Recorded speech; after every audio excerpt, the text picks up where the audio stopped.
Melanjutkan percakapan antara Amaha Byakuya, Rize Kamishiro, dan Matasaka Kamishiro, dengan fokus pada hubungan biologis antara manusia dan Goa'uld serta keputusan untuk menghadapi klan Wasu. Pembahasan diawali dengan pemikiran Rize Kamishiro mengenai istilah kakek dalam bahasa Jepang, lalu berlanjut pada kesimpulannya bahwa tidak ada penghalang biologis antara manusia dan Goa'uld. Rize menyatakan bahwa baik manusia, Goa'uld, maupun half Goa'uld pada dasarnya tidak memiliki perbedaan yang berarti dalam konteks biologis. Ia mendasarkan pemikirannya pada keberadaan half human dari Sunlit Garden, yang merupakan keturunan manusia dan Goa'uld, sebagai bukti bahwa kedua spesies tersebut sepenuhnya kompatibel. Pernyataan itu membuat Amaha Byakuya terdiam sejenak. Ia menyadari bahwa jika dianalisis dari asal-usul Goa'uld, kemungkinan besar manusia dan Goa'uld memiliki nenek moyang yang sama. Dalam sejarah dunia, Dragon Orphans yang lahir setelah peristiwa Dragon perlahan berevolusi menjadi manusia, sementara manusia yang terpapar Dragon Spore berubah menjadi Goa'uld. Hal ini memperkuat dugaan bahwa perbedaan antara manusia dan Goa'uld bukanlah sesuatu yang mutlak. Sejarah klan Wasu turut menjadi bukti tambahan. 100 tahun yang lalu, seorang half Goa'uld alami yang dikenal sebagai One Eye King hampir menghancurkan Tokyo. Kota lama tenggelam ke bawah tanah dan Tokyo modern dibangun di atas reruntuhannya. Di lapisan terdalam labirin Ward ke-24 terdapat Old Tokyo, yang penghuninya adalah Goa'uld, namun pada hakikat mereka adalah manusia yang berubah akibat spora beracun dari One Eye King. Semua ini mengarah pada satu kesimpulan bahwa Goa'uld berasal dari manusia, dan tidak ada isolasi reproduksi di antara keduanya. Byakuya kemudian menghentikan pembahasan tersebut dan menegaskan bahwa topik itu masih terlalu dini. Ia mengalihkan fokus pada masalah yang lebih mendesak, yaitu klan Wasu. Mendengar hal itu, Matasaka Kamishiro kembali menunjukkan ekspresi serius dan menanyakan apakah Byakuya benar-benar berniat melawan Wasu. Byakuya menjawab dengan tegas bahwa tidak ada pilihan lain. Jika dunia ingin diubah, maka Wasu adalah rintangan terbesar yang harus disingkirkan. Mendengar keteguhan itu, Matasaka menyatakan bahwa ia tidak akan menghalangi keputusan tersebut. Sebaliknya, ia akan memberikan dukungan sepenuhnya. Ia memahami betapa mengerikannya Wasu, namun ia juga sadar bahwa Rize tidak bisa terus bersembunyi selamanya. Cepat atau lambat, Wasu akan menemukannya. Dalam diri Byakuya, Matasaka melihat kekuatan besar, seorang half Goa'uld yang bahkan ditakuti oleh Wasu sendiri. Ia tahu bahwa Wasu menginginkan half Goa'uld, namun pada saat yang sama mereka juga takut, karena One Eye King di masa lalu hampir memusnahkan klan tersebut. Menurut Matasaka, melawan Wasu secara aktif mungkin justru merupakan cara terbaik untuk melindungi Rize. Byakuya mengucapkan terima kasih kepada Matasaka, namun Matasaka menolak ucapan itu dan menyatakan bahwa dialah yang seharusnya berterima kasih.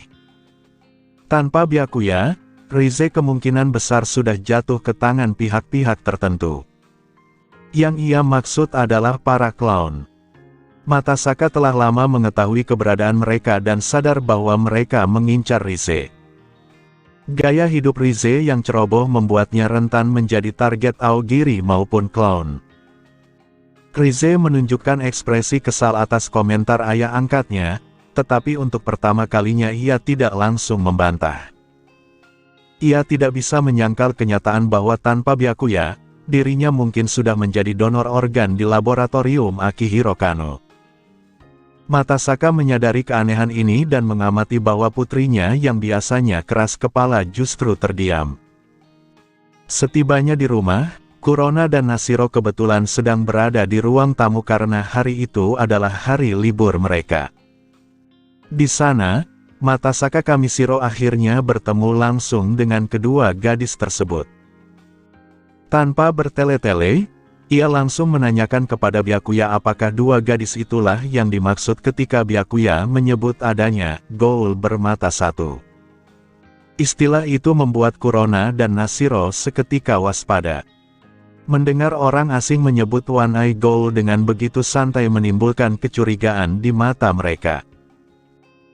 Byakuya lalu memperkenalkan keduanya secara resmi sebagai Kurona Yasuhisa dan Nashiro Yasuhisa, serta menjelaskan bahwa Akihiro Kano telah mengubah mereka menjadi Goal bermata satu dengan menggunakan Kakuhou dari klan Wasu. Matasaka kemudian meminta izin untuk melihat langsung Kakugan dan Kagune mereka. Kedua saudari itu sempat ragu karena sama sekali tidak mengenal pria tersebut, meskipun jelas ia adalah kenalan Byakuya. Setelah Byakuya meyakinkan bahwa tidak apa-apa, mereka akhirnya mengangguk dan memperlihatkan satu mata merah khas mereka serta Kagune mereka. Melihat mata tunggal itu, ekspresi Matasaka berubah serius. Mata itu mengingatkannya pada Putri Yoshimura, dengan perbedaan bahwa milik Putri Yoshimura adalah alami, sedangkan milik Kurona dan Nashiro merupakan hasil rekayasa. Bentuk Kagune mereka yang hampir identik dengan milik Rize semakin menegaskan bahwa Kakuhou tersebut memang berasal dari klan Wasu. Setelah itu, Matasaka meminta mereka menghentikannya.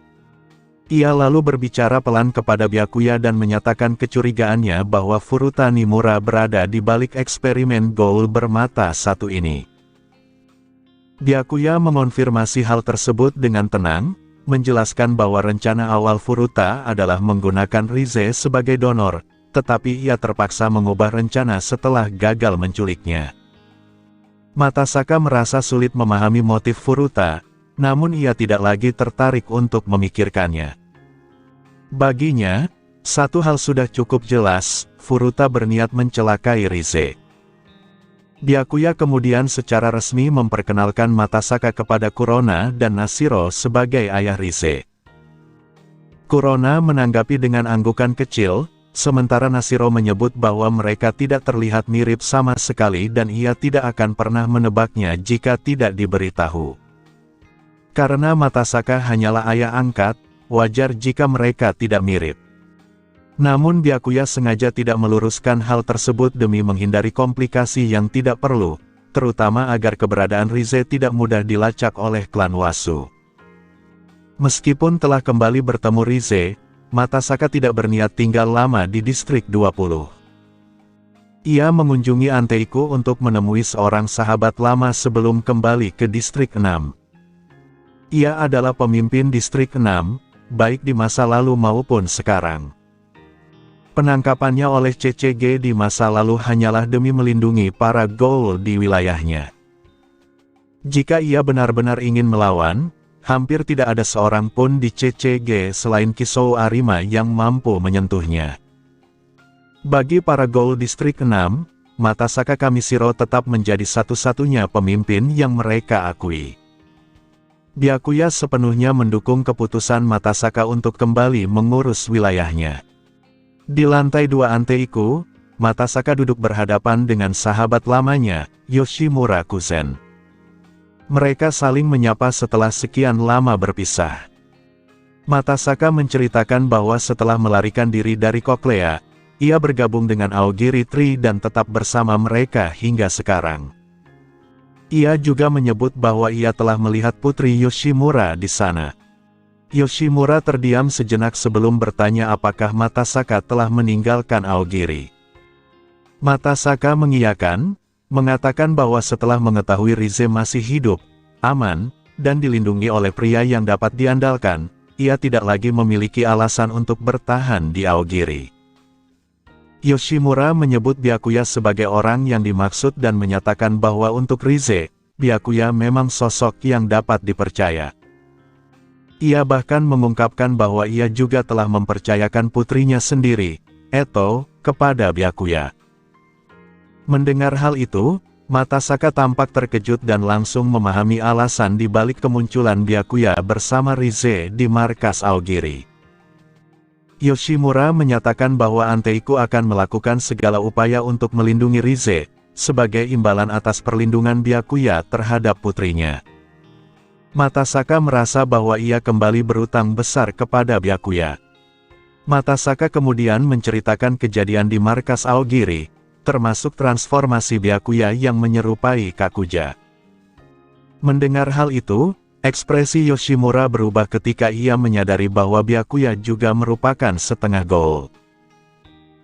Matasaka menjelaskan bahwa memang demikian, tetapi Byakuya memiliki perbedaan yang jelas. Kakugannya tidak terbatas pada satu mata, melainkan kedua matanya berubah dengan penampilan yang berbeda dari Kakugan biasa. Meski begitu, Byakuya sendiri mengakui bahwa ia adalah seorang setengah Ghoul. Mendengar penjelasan tersebut, Yoshimura terdiam, tenggelam dalam pemikiran yang berat. Yoshimura Kuzen selalu meyakini bahwa satu-satunya orang yang mampu menyelamatkan Eto adalah seseorang yang memiliki penderitaan yang sama dengannya, seorang setengah Ghoul yang terjebak di antara dua dunia, mampu memahami manusia dan Ghoul secara bersamaan.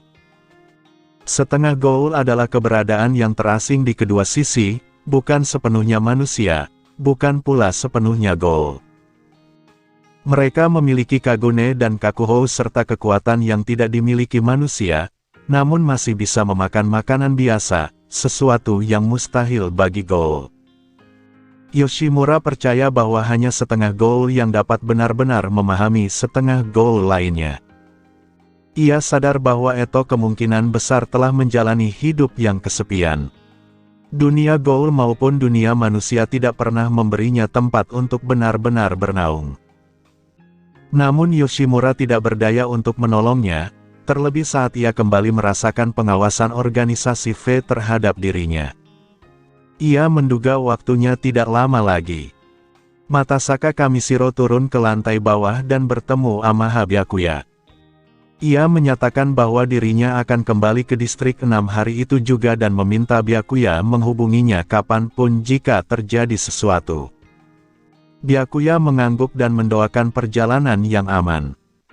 Bagi Anteiku, Matasaka pada dasarnya sudah menjadi bagian dari mereka sehingga tidak ada alasan untuk membatasi kebebasannya. Roma Hoito memperhatikan kepergian Matasaka dengan penuh minat. Berdasarkan ingatannya, setelah melarikan diri dari Koklea, Matasaka seharusnya bergabung dengan Aogi Retreat. Fakta bahwa ia kini mengikuti Byakuya ke Anteiku menandakan adanya perubahan besar di balik layar. Touka Kirishima ikut mengamati dan berkomentar bahwa Matasaka jauh berbeda dari bayangannya tentang ayah Rise. Sosoknya tampak bermartabat dan berwibawa, sulit dipercaya ia membesarkan putri dengan kepribadian seburuk itu. Touka tidak mengetahui bahwa di hadapan Rise, Matasaka sama sekali tidak memiliki wibawa sebagai ayah. Matasaka mengemas barang-barangnya yang sedikit dan berpamitan kepada Byakuya serta Rise. Ia kembali menasihati Rise agar lebih sering mendengarkan Byakuya. Rise menjawab dengan nada tidak sabar, seperti biasanya, dan Matasaka tidak memaksanya lebih jauh. Saat Matasaka hendak berangkat, Rise tiba-tiba bertanya apakah selama ditahan, para Dove memperlakukannya dengan buruk. Pertanyaan itu mengejutkan Matasaka. Meski wajah Rise tampak datar, ia bisa merasakan kekhawatiran tulus dalam suaranya. Matasaka menjawab bahwa ia tidak disiksa dan bahwa selain tidak bisa berlatih bela diri, keadaannya tidak terlalu buruk. Rise menanggapi singkat dan dingin. Bagi Matasaka, reaksi itu adalah sesuatu yang sangat berharga. Sudah lama Rise tidak menunjukkan kepedulian padanya. Ia menyadari bahwa selama dirinya di penjara, Rise telah berubah. Rise yang dulu kemungkinan akan membencinya karena menyerah kepada CCG demi melindungi Ghoul lemah di distrik 6. Matasaka menduga perubahan itu dipicu oleh Byakuya. Dengan perasaan yang lebih ringan, Matasaka pun kembali ke distrik 6. Dengan adanya Byakuya di sisi Rise, ia tidak lagi harus terus-menerus mengkhawatirkan putrinya. Sementara Byakuya menikmati waktu luangnya, Eto Yoshimura mengadakan pertemuan rahasia dengan Kisou Arima. Eto membicarakan Amaha Byakuya dengannya dan mengetahui bahwa tidak ada individu bernama itu di keluarga utama maupun cabang Wasu. Tidak ada pula setengah Ghoul alami lain seperti dirinya. Kemungkinan Byakuya adalah aset rahasia klan Wasu dinilai sangat kecil. Pertemuan mereka berlangsung singkat demi menghindari pengawasan klan Wasu. Beberapa hari setelah kunjungan ke Aogiri Tree, Eto kembali menghubungi Byakuya dan mengajaknya minum bersama. Byakuya langsung menyetujui dan mereka sepakat bertemu di kafe yang sama seperti sebelumnya. Mereka tiba hampir bersamaan. Eto mengusulkan kembali memesan paket pasangan dan mengobrol santai soal makanan dan minuman. Mereka duduk di kursi dekat jendela di lantai 2. Karena tubuh Eto kecil, kakinya tidak menyentuh lantai, sehingga ia meregangkan kaki dan bersandar setengah berbaring di kursi. Eto mengomentari bahwa tindakan Byakuya sebelumnya sangat meyakinkan hingga ia benar-benar mengira Byakuya bersikap dominan. Byakuya menjawab bahwa ucapannya saat itu bukan sepenuhnya akting, melainkan mendekati apa yang ia pikirkan. Ia tidak menyetujui metode Aogiri Tree, termasuk pemanfaatan penyerbuan Anteiku untuk menangkap Yoshimura Kuzen dan menjadikannya donor eksperimen hidup. Jalur yang sejak awal dirancang oleh Aogiri Tree pada dasarnya memiliki kesamaan dengan filosofi Furuta Nimura. Keduanya bertujuan menciptakan goal bermata satu secara paksa dan memaksanya matang melalui penderitaan serta trauma yang ekstrim. Konsekuensi dari jalan tersebut adalah rangkaian tragedi yang tidak pernah berakhir. Rize Kamishiro, Yoshimura Kuzen, si kembar Yasuhisa, Seido Takizawa beserta keluarganya, hingga manusia tak terhitung jumlahnya di seluruh Tokyo yang dimangsa ketika Kaneki Ken berubah menjadi dragon, semuanya hanyalah kerusakan tambahan. Mereka adalah pengorbanan yang jumlahnya tidak bisa dihitung. Meski telah menelan korban sebanyak itu, hasil akhirnya tetap hanya perdamaian yang rapuh dan sementara. Ketika Dragon Orphans berevolusi menjadi goal, keseimbangan semu itu pasti runtuh, dan dunia kembali terjebak dalam siklus berulang, seperti naik dan runtuhnya sebuah kekaisaran. Karena memiliki solusi yang lebih unggul, Amaha Byakuya tidak mungkin menyetujui metode Aogiri Tree. Namun, hal itu tidak berarti ia menganggap perjuangan mereka tidak berarti. Ia memahami bahwa keterbatasan dunia inilah yang memaksa Aogiri menempuh jalan tersebut. Hanya dirinya, sebagai pengelana dari dunia lain, yang mampu menghancurkan batas-batas itu dengan Infinite Tsukuyomi. Eto mempertanyakan sikapnya, menanyakan apakah ia masih memandang Aogiri sebagai lelucon. Byakuya menyangkal anggapan tersebut dan menjelaskan bahwa sikap meremehkan sebelumnya hanyalah akting. Yang ia maksud sebenarnya adalah bahwa ia akan mengubah dunia sesuai dengan visinya sendiri, dan visinya itu tidak akan disesuaikan dengan siapapun. Eto kemudian mengalihkan perhatian pada Kakugan dan transformasi Kakuja Byakuya. Ia mengungkapkan bahwa ia selalu mengira Byakuya adalah manusia, namun kini menyadari bahwa ia juga seorang setengah goal. Byakuya menerima kesimpulan itu dan menggunakannya sebagai penjelasan atas fenomena yang ia perlihatkan, menyatakan bahwa semua yang Eto lihat berakar dari fakta bahwa ia adalah setengah goal. Eto masih menemukan satu kejanggalan, yaitu bagaimana Byakuya bisa melewati gerbang pemindai sel RC milik CCG, yang wajib dilewati para penyelidik setiap kali masuk gedung. Byakuya menjawab dengan datar bahwa konstitusi setiap individu berbeda, dan sel RC miliknya selalu berada dalam kisaran manusia normal. Eto meragukan penjelasan itu, tetapi tidak langsung menolaknya.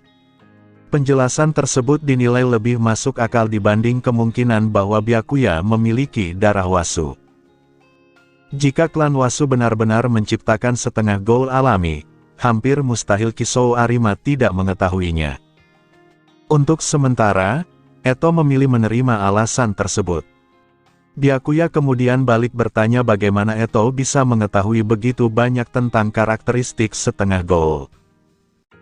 Ia ingin Eto mengakui identitasnya dan cukup mempercayainya untuk berhenti bersembunyi, tanpa menimbulkan kesan bahwa Yoshimura telah membocorkan rahasianya. Eto menatapnya lama dengan senyum tenang dan menyatakan bahwa Byakuya tidak seharusnya meremehkan kemampuan pengumpulan intelijen Aogiri. Ia belum siap membuka jati dirinya, meskipun kepercayaannya pada Byakuya perlahan tumbuh, terutama karena kini ia percaya bahwa mereka sama-sama setengah gol. Dalam benaknya, situasi mereka sangat mirip. Keberadaan mereka menjadikan mereka ancaman bawaan bagi klan Wasu. Eto tidak mengetahui masa lalu Byakuya, tetapi ia menganggapnya pasti kelam. Jika tidak, Byakuya tidak akan memilih untuk melawan Wasu. Orang biasa kemungkinan besar akan memilih bersembunyi demi bertahan hidup. Eto menyebutkan bahwa Wasu sangat menginginkan setengah gol dan bertanya apa yang akan terjadi jika identitas Byakuya terungkap. Byakuya menjawab dengan tenang bahwa ia menyadari hal itu. Menurutnya, Wasu ingin menjadi manusia dan memandang setengah gol sebagai kunci evolusi mereka. Ia membayangkan dirinya akan dipenjara dan dijadikan alat reproduksi khusus. Eto menunjukkan ketertarikan karena pengetahuannya yang luas. Eto kemudian menanyakan alasan Byakuya berani melawan meski tahu ia akan dianiaya, apakah karena ia tidak lagi mengenal rasa takut atau karena sesuatu di masa lalunya. Byakuya menanggapi dengan tawa kecil dan menyatakan bahwa kini giliran Eto yang memancing informasi. Eto mengaku benar-benar ingin tahu tentang apa yang telah dialami Byakuya dan menawarkan pertukaran. Jika Byakuya menceritakan masa lalunya, ia akan memberikan informasi intelijen yang tulus sebagai balasan. Rasa ingin tahunya berakar dari kesepian yang mendalam. Sebagai satu-satunya setengah gol alami, ia selalu merasa tidak memiliki tempat di dunia manusia maupun gol. Mengetahui adanya Byakuya membuatnya ingin memahami keberadaan yang serupa dengannya. Byakuya menerima tawaran tersebut dengan syarat Eto harus bercerita lebih dulu. Eto menyetujui kesepakatan itu. Wajahnya berubah serius, ia menyilangkan tangan dan mencondongkan tubuh ke meja, seolah hendak mengungkap rahasia besar yang mengguncang dunia. Namun, kata-kata yang keluar dari mulutnya justru menyatakan bahwa pakaian dalam yang ia kenakan hari itu berwarna putih polos. Byakuya terdiam sejenak setelah mendengar pengakuan Eto sebelumnya. Ia benar-benar terkejut dan tidak bisa langsung memproses informasi tersebut. Baginya, pernyataan itu sama sekali tidak terdengar seperti intelijen. Eto menatapnya dengan mata berkilat penuh keisengan, jelas sengaja menggoda reaksinya. Ketika Byakuya meminta agar ia bersikap serius, Eto sempat berpura-pura terkejut dan bahkan menggoda balik dengan mengatakan bahwa ia mengira Byakuya akan memintanya membuktikan ucapannya. Byakuya menolak tegas kemungkinan itu dengan nada lelah, membuat Eto akhirnya tertawa kecil dan mengakhiri candaan tersebut. Setelah itu, Eto benar-benar berubah serius. Ia mulai mengungkap informasi yang sebenarnya ingin ia sampaikan. Ia menyinggung bahwa Byakuya tentu sudah tahu dirinya adalah putri Yoshimura Kuzen, tetapi menanyakan apakah ia tahu siapa istri Yoshimura. Byakuya menggeleng dan berpura-pura tidak tahu, karena jika ia terlihat sudah memahami kebenarannya, identitas Eto sebagai setengah gol akan terbuka terlalu dini. Eto lalu menyatakan dengan lugas bahwa ibu kandungnya adalah seorang manusia, seorang jurnalis.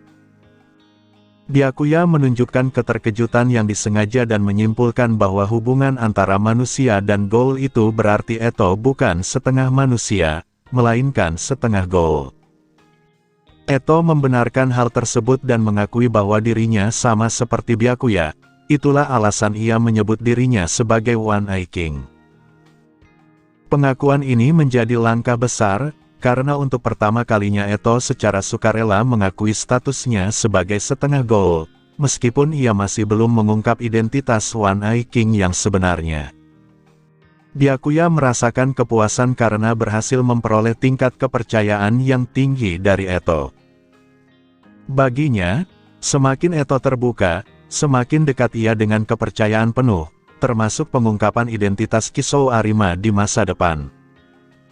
Setelah Eto selesai berbicara, ia menepati kesepakatan dan meminta Byakuya menceritakan kisahnya. Byakuya pun mulai menjelaskan pandangannya. Ia menyatakan bahwa masa lalunya tidaklah istimewa atau penuh tragedi. Ia hanya sampai pada kesimpulan bahwa Ghoul adalah makhluk hidup dengan darah dan daging, memiliki emosi yang sama seperti manusia. Satu-satunya dosa mereka hanyalah terlahir sebagai Ghoul. Karena itulah ia ingin memperbaiki dunia yang rusak ini. Mengenai klan Wasu, ia menyebut mereka hanya sebagai rintangan di jalannya untuk mengubah dunia. Nada bicara Byakuya menunjukkan bahwa ia tidak memandang Wasu sebagai ancaman besar. Bagi Eto, hal ini terasa janggal, karena bagi Aogiri Tree, Wasu adalah kekuatan yang hampir mustahil dilawan dan menjadi alasan mengapa ia dan Arima harus bekerja sama secara rahasia serta menciptakan seorang raja yang lebih kuat dari Arima sendiri. Namun, Byakuya dengan jujur menegaskan bahwa saat ini Wasu bukanlah masalah terbesarnya. Tantangan terbesarnya adalah menemukan cara untuk mengubah dunia secara mendasar, meskipun ia tidak menjelaskan metode tersebut secara rinci. Dalam benaknya, Byakuya menilai bahwa dibandingkan dengan rencananya yang sebenarnya, keberadaan Wasu hanyalah masalah kecil. Ia kemudian mengevaluasi kondisinya sendiri dan menyadari bahwa ia masih membutuhkan cukup banyak kemajuan untuk mencapai tahap berikutnya, di mana kekuatan Mangekyo saringan miliknya akan berevolusi dan tidak lagi membebani tubuh serta penglihatannya. Pengalaman sebelumnya menggunakan Susanoo telah memberinya pelajaran tentang bahaya penggunaan kekuatan itu secara berlebihan. Eto menanyakan apa sebenarnya masalah terbesar yang dihadapi Byakuya jika bukan Wasu. Byakuya menjawab bahwa itu adalah metode untuk mengubah dunia itu sendiri, lalu menutup pembicaraan serius tersebut. Ketika pelayan datang membawa pesanan, suasana berubah menjadi lebih santai. Mereka menikmati kopi dan makanan penutup sambil berbincang ringan. Byakuya memperhatikan bahwa indera perasa setengah Ghoul sama dengan manusia dan menyimpulkan bahwa Eto benar-benar menyukai makanan manis. Eto mengiyakan dan mengaku sangat menikmati hidangan tersebut. Byakuya menyarankan agar Eto lebih sering datang untuk bersantai, mengingat kesibukannya menulis dan mengelola Aogiri. Eto membalas dengan senyum misterius dan menggoda, menanyakan apakah itu berarti Byakuya mengajaknya berkencan. Byakuya mempertanyakan apakah permainan peran sebagai pasangan masih berlanjut, tetapi Eto justru mengaku menyukainya. Pada akhirnya, Byakuya menyerah dan membiarkannya selama Eto merasa senang. Peristiwa kemudian beralih ke Anteiku di distrik ke-20. Touka Kirishima tiba-tiba menanyakan kepada Byakuya apakah ia merupakan mahasiswa universitas kami. Byakuya mengiyakan dan menanyakan alasan di balik pertanyaan tersebut. Touka tidak memberikan jawaban jelas dan hanya mengatakan bahwa ia sekadar bertanya.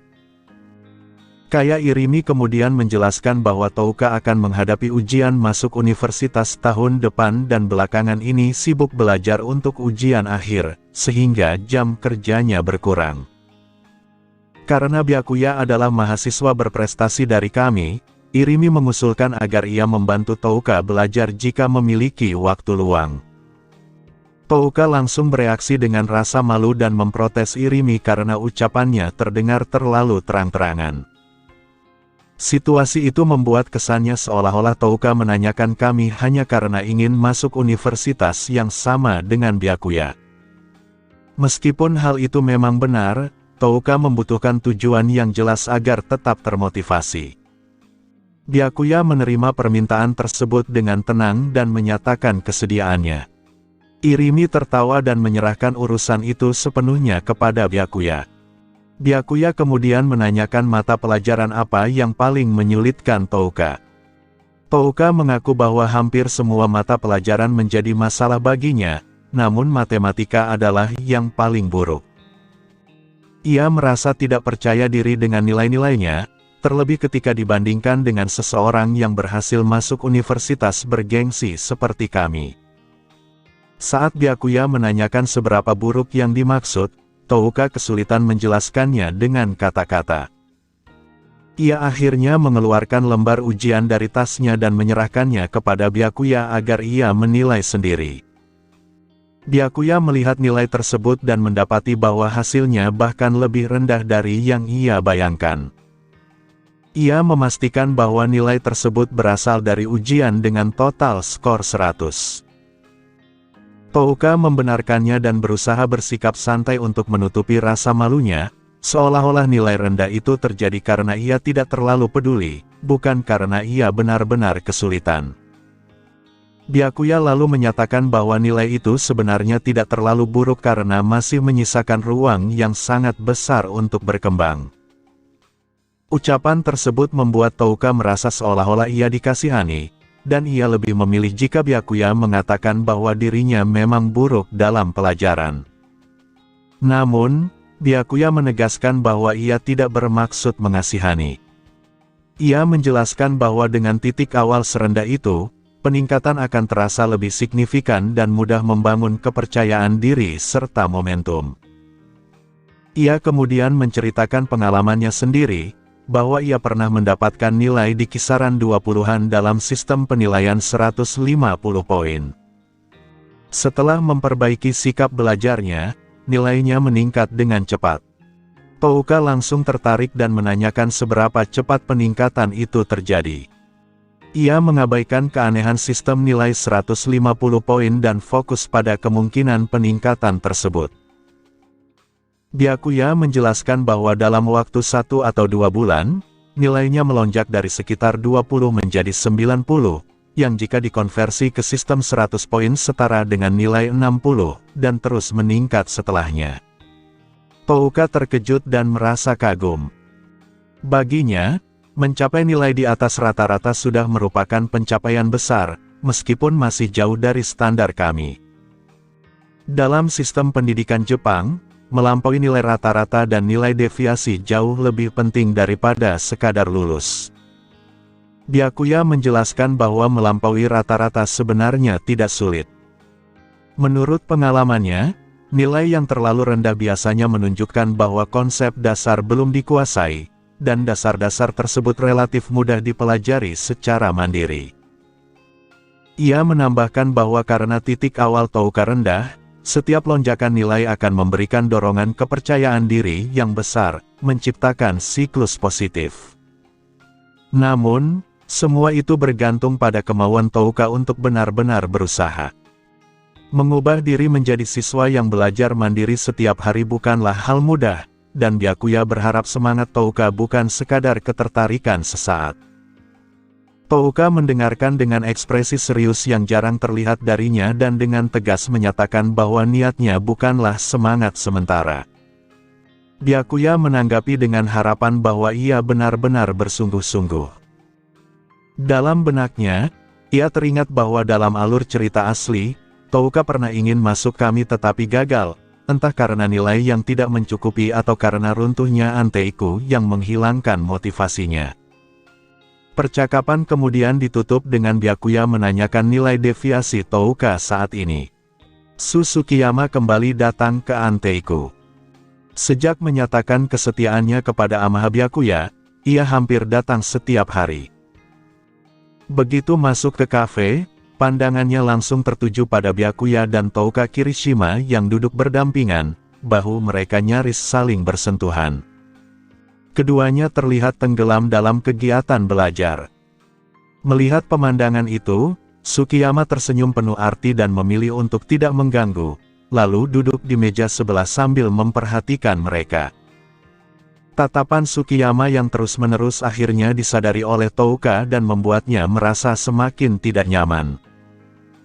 Setelah menahan diri beberapa saat, Touka menoleh dan menegurnya dengan tatapan tajam, memintanya berhenti menatap ke arah mereka. Tsukiyama meminta maaf dengan nada ringan, mengatakan bahwa ia tidak berniat mengganggu dan hanya menganggap pemandangan itu menarik. Touka semakin tersipu dan menutupinya dengan ekspresi kesal, lalu memintanya berhenti menatap karena membuatnya muak. Tsukiyama kemudian mengalihkan pandangannya langsung ke Byakuya. Menghadapi sikap Sukiyama yang tidak tahu malu, Touka akhirnya mencoba mengabaikannya. Byakuya sendiri tampak sama sekali tidak terpengaruh oleh situasi sekitar dan tetap fokus menjelaskan soal-soal kepada Touka. Dalam sesi belajar tersebut, Byakuya meminta Touka mengerjakan soal latihan sambil mencocokkannya dengan catatan yang dimiliki.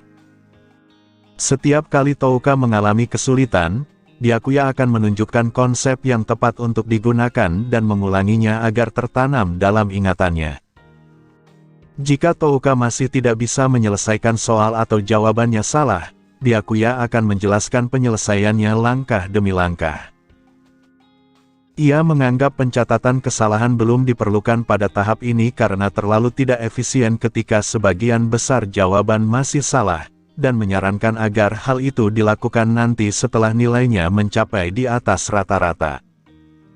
Melihat Touka sering terdistraksi oleh kehadiran Sukiyama, Byakuya menegurnya dengan lembut dan memintanya untuk fokus pada soal.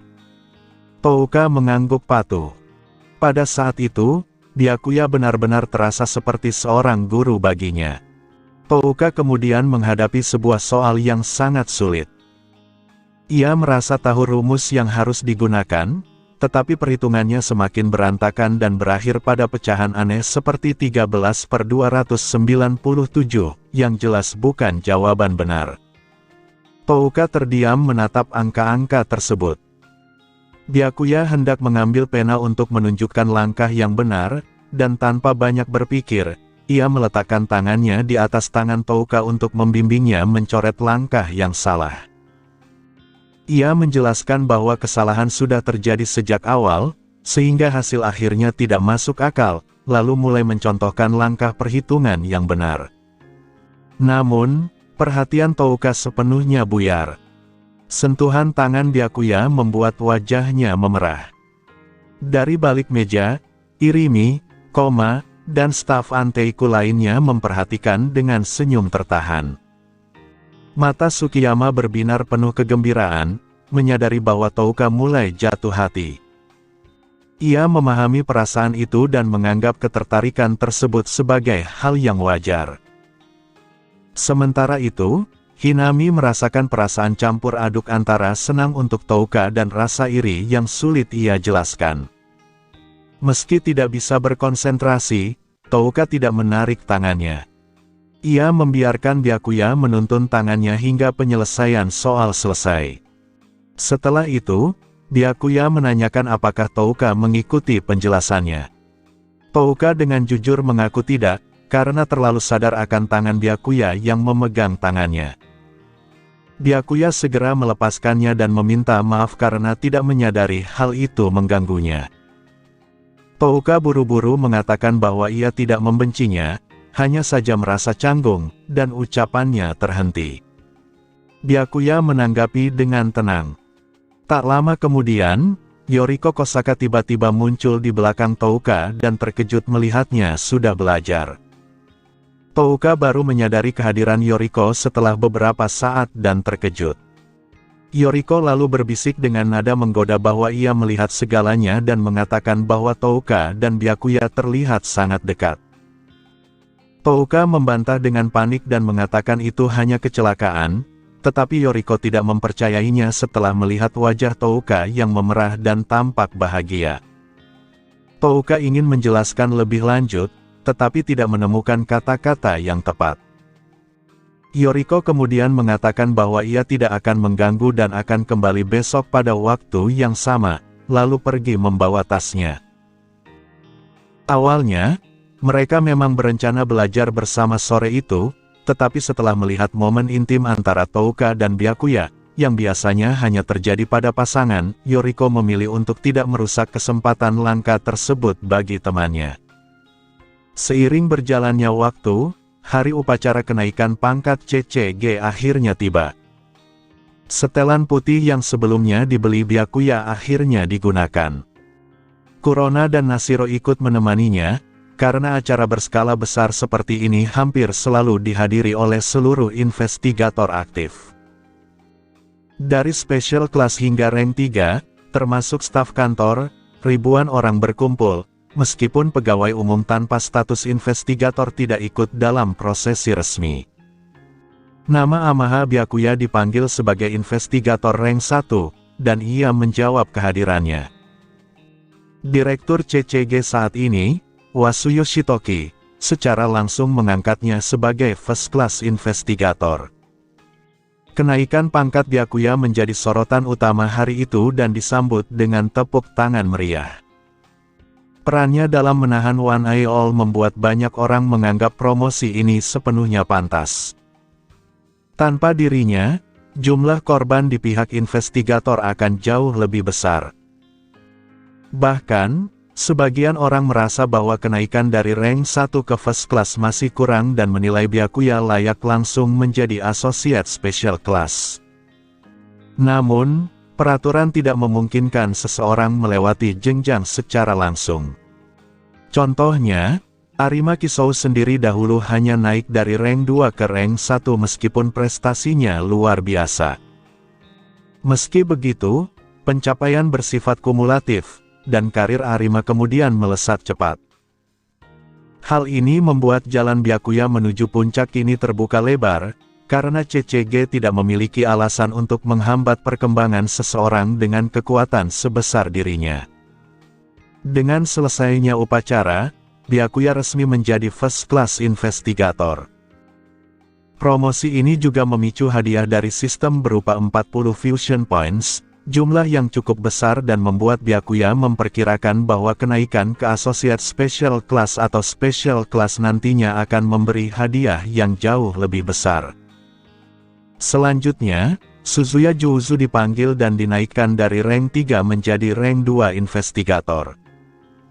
Ia menerimanya dengan sikap ceria seperti biasa, bahkan sempat memberi tanda damai kepada Byakuya setelah turun dari panggung. Juuzu bercanda tentang kemungkinan kenaikan gaji, menunjukkan bahwa kepribadiannya yang eksentrik belum banyak berubah meskipun telah berkembang di bawah bimbingan Shinohara Yukinori. Amon Koutaro kemudian dipanggil dan diangkat menjadi first class investigator. Jumlah promosi kali ini tidak banyak, dan Byakuya menjadi pusat perhatian utama, diikuti oleh Juuzu dan Amon. Walaupun beberapa kejadian berbeda dari alur asli, Juuzu tidak menghabisi Jason dan Amon tidak mengalahkan Bean Brothers, hasil akhirnya tetap sama. Performa mereka selama penyerbuan Aogiri Tree dan rekam jejak pembasmian mereka setelahnya sudah lebih dari cukup untuk membenarkan promosi tersebut. Setelah seluruh penghargaan individu selesai, Direktur Wasu membacakan nama-nama investigator yang gugur dalam penyerbuan Aogiri Tree, dan seluruh hadirin mengheningkan cipta. Upacara resmi pun berakhir dan dilanjutkan dengan jamuan makan. Dalam jamuan tersebut, terdengar percakapan tentang WOT ke-20 yang akhir-akhir ini sangat tenang, tanpa aktivitas dari Binge Eater maupun The Gourmet. Banyak yang menganggap ketenangan itu sebagai dampak dari penyerbuan Aogiri. Byakuya mengetahui alasan sebenarnya, sejak berada di bawah pengawasannya, Rize tidak lagi memangsa manusia, dan Tsukiyama pun menghentikan kebiasaan berburu karena obsesinya pada Byakuya. Shinohara Yukinori kemudian menghampiri Juuzu, Byakuya, dan Amon. Ia menyapa mereka dan menjelaskan bahwa dirinya akhirnya pulih dari cedera parah yang sempat membuatnya terbaring lama. Shinohara secara khusus mengungkapkan kebanggaannya melihat Amon mencapai first class. Amon membalas dengan rasa hormat, berterima kasih atas dukungan dan rekomendasi Shinohara. Shinohara menegaskan bahwa pencapaian itu adalah hasil usaha Amon sendiri, serta menyebut bahwa Iwao dan Chizumi juga turut merekomendasikannya, terutama Mado Kureo yang telah lama mendorong promosi Amon. Shinohara tidak menyebutkan bahwa hampir seluruh isi surat wasiat terakhir Mado berisi rekomendasi untuk Amon. Karena Mado telah meninggal, dukungan jangka panjangnya akhirnya membuahkan hasil. Amon berjanji akan menemui keluarga Mado untuk menyampaikan rasa terima kasihnya, lalu pergi dengan sikap serius. Setelah itu, Shinohara beralih pada Byakuya dan mengucapkan selamat atas promosinya. Ia menyebut bahwa Byakuya kemungkinan akan ditempatkan di S3 Squad, yaitu skuad Arima, dan UI akan senang menyambutnya. Shinohara juga mengingatkan bahwa meskipun bertugas di S3 Squad, Byakuya tetap akan memimpin bawahan seperti First Class Investigator lainnya, karena pengalaman memimpin sangat penting. Ketika ditanya apakah ia memiliki preferensi terkait anggota tim, Byakuya menjawab singkat bahwa ia akan mengikuti perintah. Shinohara menerima jawaban itu dan menyebut bahwa markas besar mungkin sudah menentukan pengaturannya. Byakuya tidak terlalu memikirkan soal penugasan bawahan. Baginya, siapapun partnernya tidak banyak berpengaruh, karena sangat sedikit orang di CCG yang benar-benar bisa ia percaya.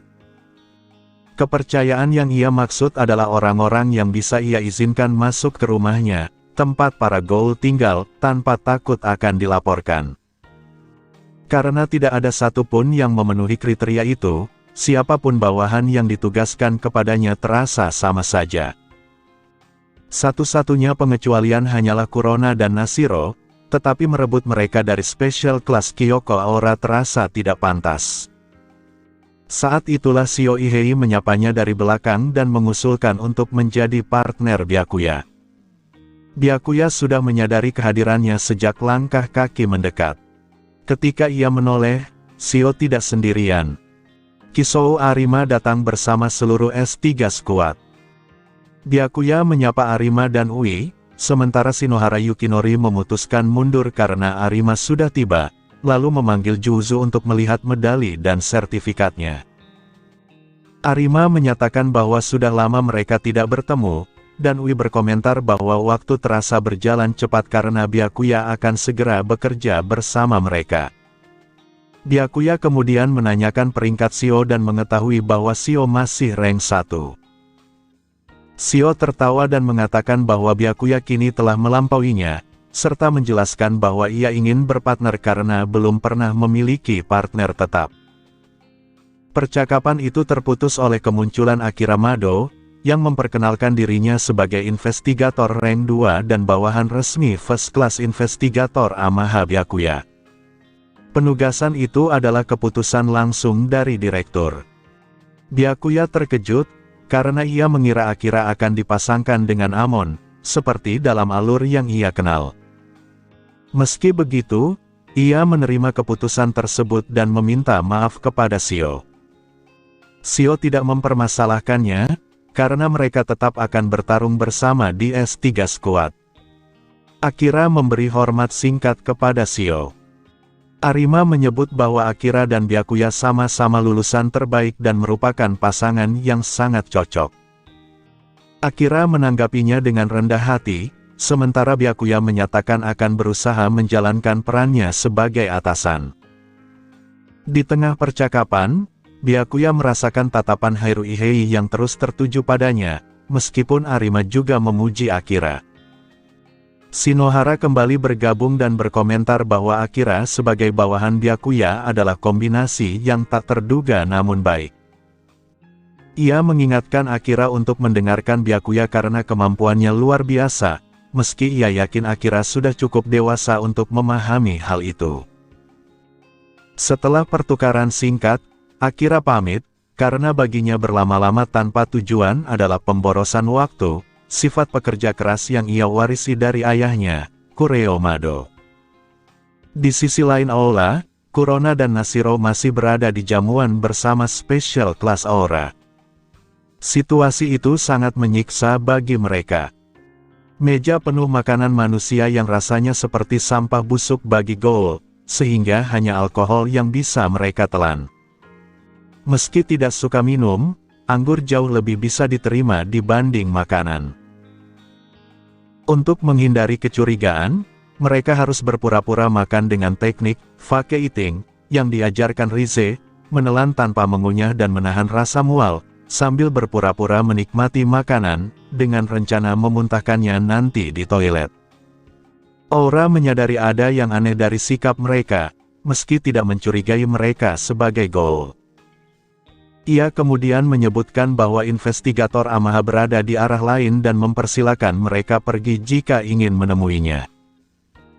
Kurona dan Nashiro tersentak mendengar nama Byakuya, lalu menyadari bahwa Aura mungkin salah paham dan mengira mereka gelisah karena ingin bertemu dengannya.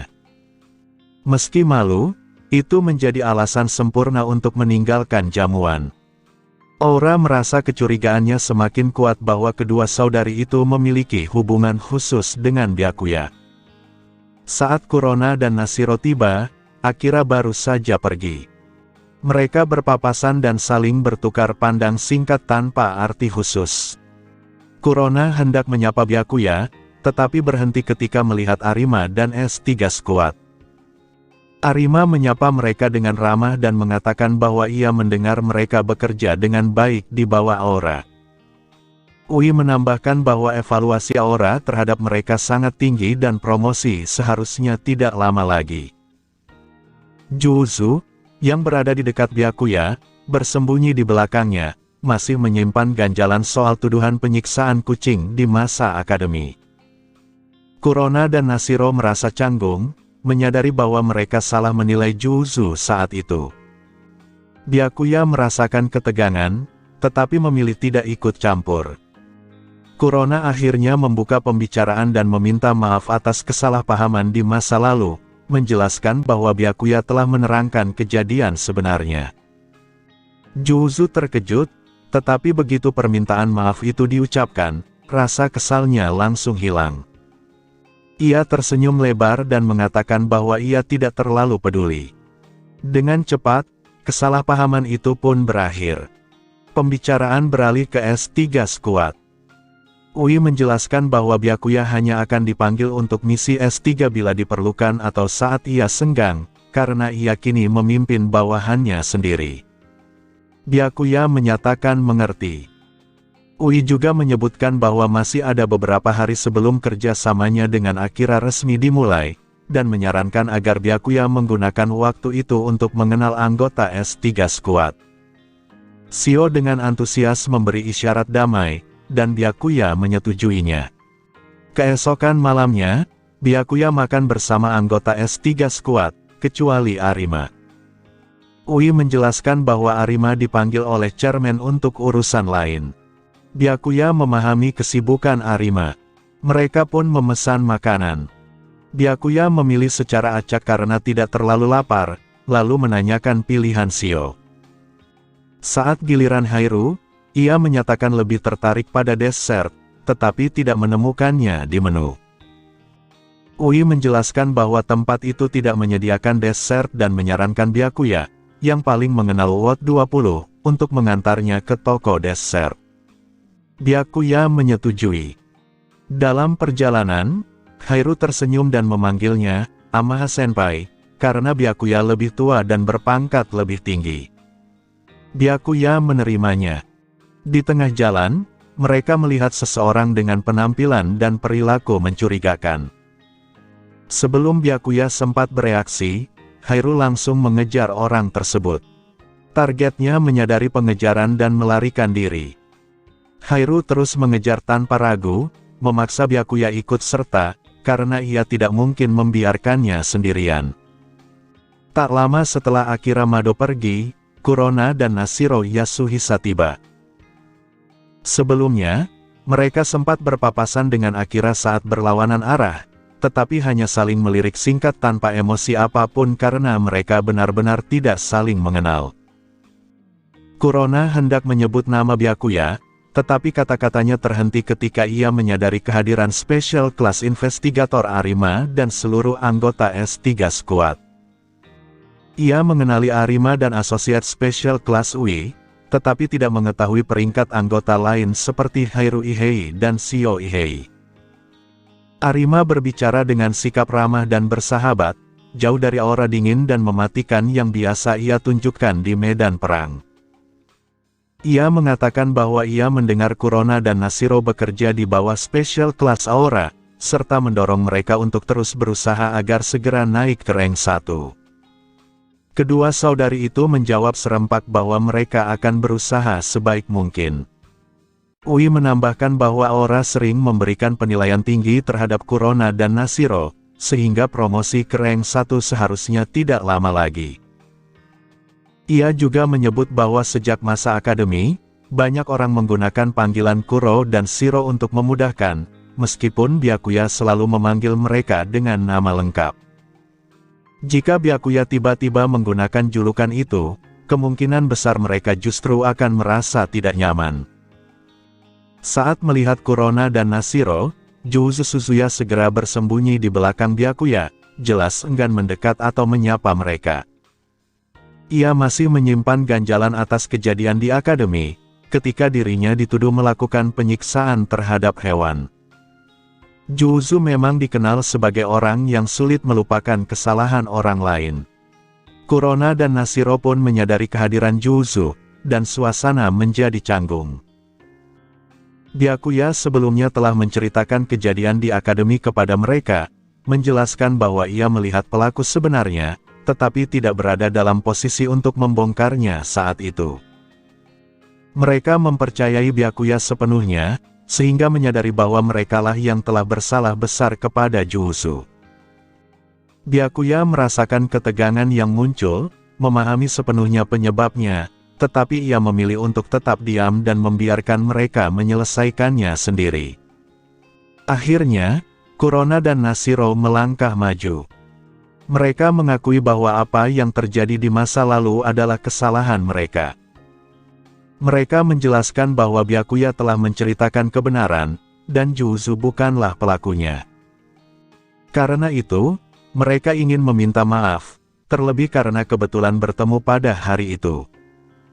Sebagai pihak yang bersalah, mereka tidak merasa malu untuk mengakuinya secara langsung. Juuzu, yang selama ini memendam rasa kesal, benar-benar terkejut. Cara berpikirnya sederhana. Begitu permintaan maaf itu diucapkan, seluruh kekesalannya langsung menghilang. Wajahnya mengendur, dan ia tersenyum lebar sambil mengatakan bahwa hal itu tidak masalah dan ia sebenarnya tidak terlalu memikirkannya. Melihat kesalahpahaman itu terselesaikan dengan begitu mudah, Byakuya tersenyum. Tidak ada satupun dari mereka yang sebenarnya berniat buruk. Semua hanyalah kesalahpahaman yang dibiarkan berlarut-larut. Setelah itu, suasana menjadi jauh lebih ringan. Kemudian, Byakuya berbincang dengan Arima dan anggota lain mengenai operasi S3 Squad ke depannya. Ui menjelaskan bahwa karena Byakuya kini memimpin bawahannya sendiri, ia hanya akan dipanggil untuk misi S3 saat benar-benar dibutuhkan atau ketika ia sedang senggang. Di luar itu, ia diharapkan fokus pada penugasan pribadinya. Byakuya mengangguk dan menyatakan mengerti. Ui juga menyebutkan bahwa masih ada beberapa hari sebelum Byakuya resmi dipasangkan dengan Akira Mado, karena markas pusat perlu menentukan distrik penugasannya terlebih dahulu. Selama waktu itu, Ui menyarankan agar Byakuya memanfaatkan kesempatan untuk mengenal rekan-rekannya di S3 Squad. Ia menambahkan bahwa Shio sangat ingin menghabiskan waktu bersama Byakuya. Shio pun langsung memberi tanda damai sambil tersenyum, dan Byakuya menjawab dengan persetujuan. Keesokan malamnya, Byakuya makan malam bersama anggota S3 Squad. Semua hadir kecuali Kisou Arima. Ui menjelaskan bahwa ketua memanggil Arima untuk urusan tertentu, sehingga ia tidak bisa datang, dan memastikan Byakuya tidak merasa diabaikan. Byakuya mengatakan bahwa ia memahami, mengingat Arima memiliki 3 peran besar sekaligus, Special Class Investigator, pembersih untuk V, dan One Eye King bagi Aogiri Tree. Mereka pun mulai memesan makanan. Ui mengambil menu dari pelayan dan menyerahkannya kepada Byakuya terlebih dahulu. Byakuya memilih secara acak karena ia tidak terlalu lapar, lalu menanyakan pilihan Shio yang duduk di sebelahnya. Shio menunjuk salah satu menu dan mengatakan itulah pilihannya. Saat giliran Haruihei, ia menyatakan bahwa ia lebih menginginkan makanan penutup, tetapi tidak melihat dessert di menu. Ui menjelaskan bahwa restoran itu memang tidak menyediakannya dan mereka harus mencarinya di tempat lain. Karena berada di Ward 20, Ui menyarankan agar Byakuya yang mengantarnya, karena ia paling mengenal daerah tersebut. Byakuya menyetujuinya. Ketika mereka keluar dari restoran, Hairu tersenyum dan mengatakan bahwa ia akan berada dalam perawatan Amaha Senpai. Byakuya terkejut dengan panggilan itu. Hairu menjelaskan bahwa Byakuya lebih tua dan memiliki pangkat lebih tinggi, sehingga panggilan Senpai terasa wajar, mengingat ia juga masih rank 1 seperti Shio. Byakuya akhirnya menerima alasan itu. Byakuya memimpin Hairu menuju toko dessert terdekat. Namun, baru setengah jalan, mereka melihat sosok di depan yang bertingkah mencurigakan. Sebelum Byakuya sempat bereaksi atau berkata apapun, Hairu langsung berlari mengejar sosok tersebut. Orang itu menyadari pengejaran dan segera melarikan diri. Hairu terus mengejar tanpa ragu, memaksa Byakuya untuk ikut serta, karena ia tidak mungkin membiarkannya sendirian di tengah kota.